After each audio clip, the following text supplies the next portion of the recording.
I almost didn't go. When my brother invited me to lunch at the club, the pause before I answered lasted just a second too long. He heard it. "Come on," he said. "It'll be good for you to see how things work here." How things work here. The place had white columns, manicured hedges trimmed into shapes that probably had names, and a circular drive that made even normal cars look self-conscious. I parked near the back out of habit. Some habits don't require thinking. Inside, everything was polished: floors, brass railings, people. My brother stood near the bar in a navy blazer, laughing with two men I didn't recognize. He waved me over like I was late to something important. "This is my older brother," he said to them. "He's figuring things out." It was said lightly, generously even. They smiled the way people do when they're not sure whether to be impressed or sympathetic.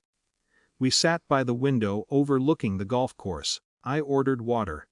He ordered something with a name I couldn't pronounce. For a few minutes, we talked about neutral things. Weather, traffic, our mother's upcoming birthday. Then he leaned back in his chair and looked around the dining room. "You know," he said, not lowering his voice, "you don't have to pretend you belong here." I felt the old reflex: smile, deflect, make it smaller than it is. "This is for successful people," he added, tapping the table with two fingers. "Members, builders. Not tourists." The table behind us went quiet. Not fully. Just enough. I sipped my water. I've known my brother my entire life. He measures himself by comparison. If someone rises, he adjusts the scale. Growing up, I was the cautious one. He was the visible one. Louder, faster, first to speak.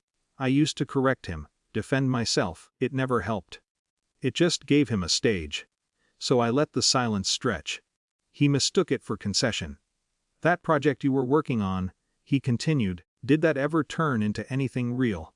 Or is it still conceptual?" There it was, the framing. As if I were playing at adulthood. "I own the property the club sits on. Not through inheritance. Not through marriage. I acquired the land years ago when the previous owners were overleveraged. I kept the staff. Kept the structure. Changed very little outwardly. I don't attend often. I prefer distance. My name is on the deed, not on the walls. He doesn't know that. I never told him. Not out of secrecy, out of fatigue. I stopped trying to prove things to him a long time ago." A shadow fell across our table.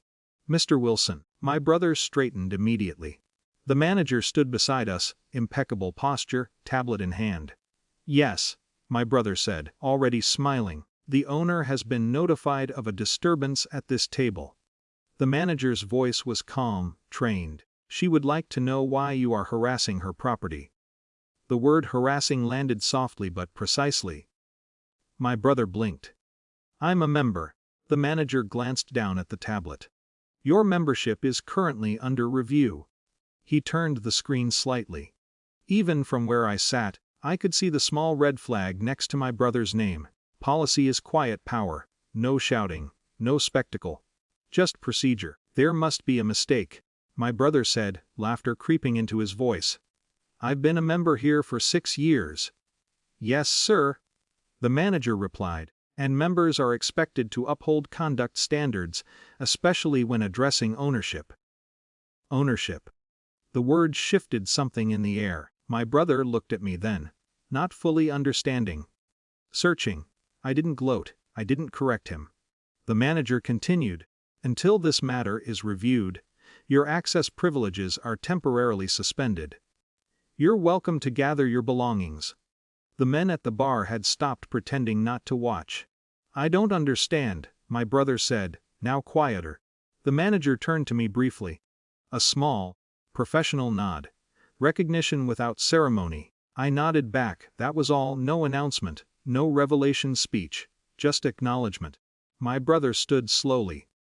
The confidence had drained, not dramatically, but like something seeping out through a crack he hadn't noticed before. As we walked toward the entrance, he leaned close. "You knew," he said. "I didn't plan this," I replied. "That's worse." Maybe it was. Outside, the sunlight felt ordinary. Cars came and went. The hedges remained perfectly trimmed. He stopped near the valet stand.